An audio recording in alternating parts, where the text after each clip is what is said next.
Shalom Bapak Ibu Saudara yang terkasih, berjumpa kembali dengan saya Robson Samosir dalam program TGS Tanya Jawab Singkat. Dan dalam sesi ini saya akan memaparkan satu materi yang menarik sekaligus menantang, yaitu terkait dengan apologetika.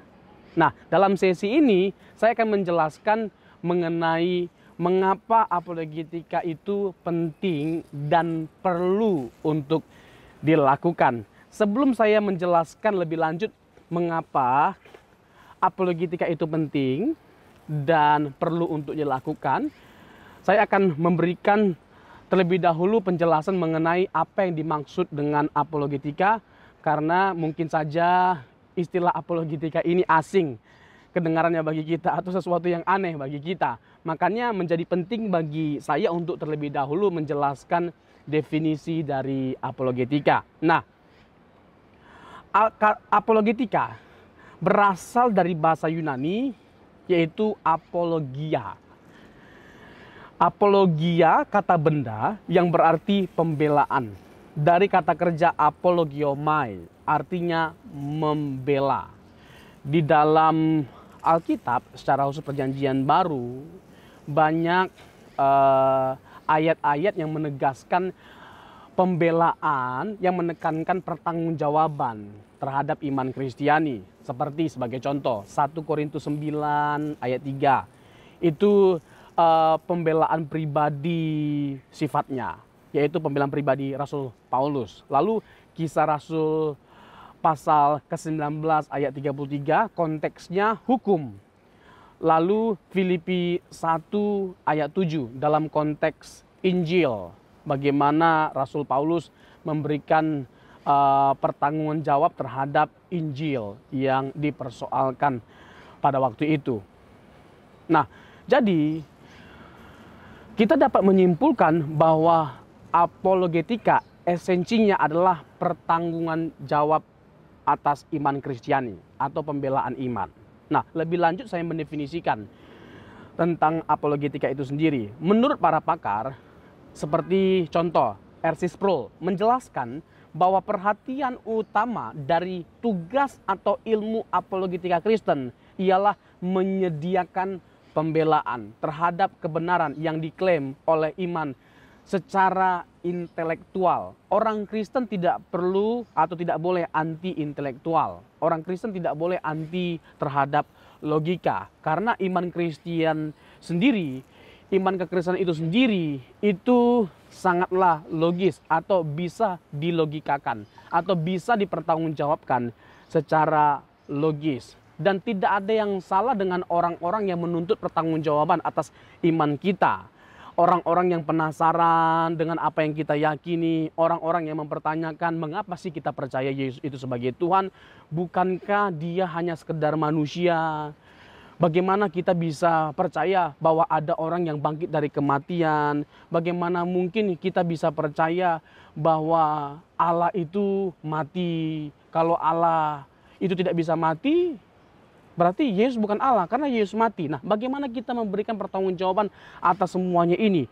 Dan begitu banyak sekali sebenarnya topik-topik yang menjadi sangat menarik untuk kita percakapkan, untuk kita persoalkan, dan kita pahami dengan baik dan benar dari iman kekristenan. Dan banyak sekali hal-hal yang dipersoalkan oleh banyak orang di dunia ini yang saya rasa perlu kita sebagai orang Kristen untuk memberikan jawaban bagi mereka yang sedang ada dalam kebingungan, yang sedang mencari jawaban terhadap semua orang dengan berbagai macam case-nya atau jenisnya. Ada orang-orang ateis yang tidak percaya Tuhan. Lalu ada orang-orang yang bergumul dengan hebat tentang homoseksual. Apakah homoseksual itu salah atau tidaknya? Bisakah seseorang yang homoseks lalu juga Kristen dan mereka selamat? Apakah benar seorang gay tapi Kristen bisa selamat atau tidaknya?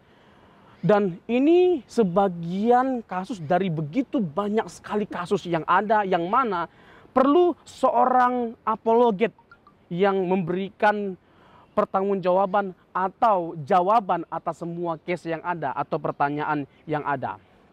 Jadi tugas kita sebagai orang Kristen atau sebagai apologet adalah bagaimana kita menyediakan pembelaan atau pertanggungjawaban iman terhadap kebenaran yang diklaim oleh iman secara intelektual.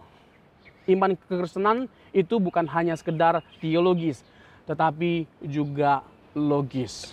Termasuk dalam hal-hal yang dipandang lemah dari kekristenan seperti Tritunggal, itu juga logis untuk dipahami atau diyakini. Tetapi perlu bagi kita untuk terlebih dahulu mempersoalkan bagaimana kita bisa menguasai atau mengerti inti atau iman kekristenan itu sendiri. Nah, selanjutnya seorang tokoh yang bernama John M. Frame menyatakan bahwa kita dapat mendefinisikannya sebagai ilmu yang mengajar orang Kristen bagaimana memberi pertanggungjawaban tentang pengharapannya, ya, apa yang diyakininya dan lain sebagainya macamnya.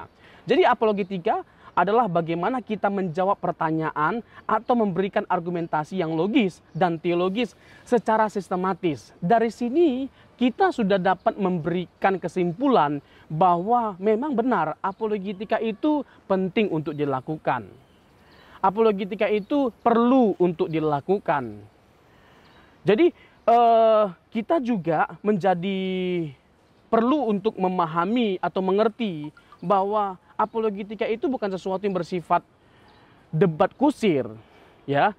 Kalau ada orang yang menganggap bahwa apologetika itu sama dengan debat kusir, itu adalah orang-orang yang tidak mengerti apologetika. Karena esensi apologetika itu adalah sebuah seni, ya, seni memberikan jawaban, seni dalam mempertanyakan jawaban, menyuguhkan pertanyaan dan lain sebagainya macamnya. Bukan hanya bagaimana sekedar kita memberikan jawaban atas pertanyaan yang dilontarkan, tapi mempersoalkan mengapa si penanya itu mempertanyakan pertanyaan itu. Sehingga kita benar-benar lebih dalam memahami atau mempersoalkan pergumulan dari setiap orang atas iman Kristiani.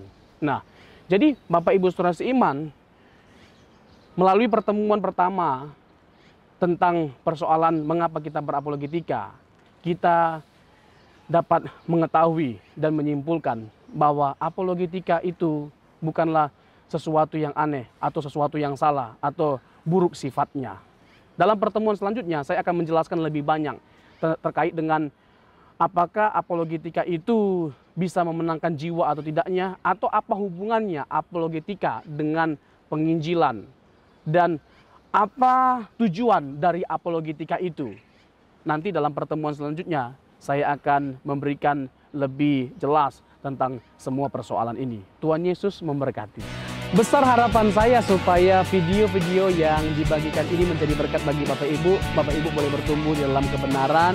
Dan jangan lupa juga like and subscribe dan klik lonceng notifikasi supaya Bapak Ibu jangan ketinggalan video-video yang kita bagikan. Tuhan Yesus memberkati.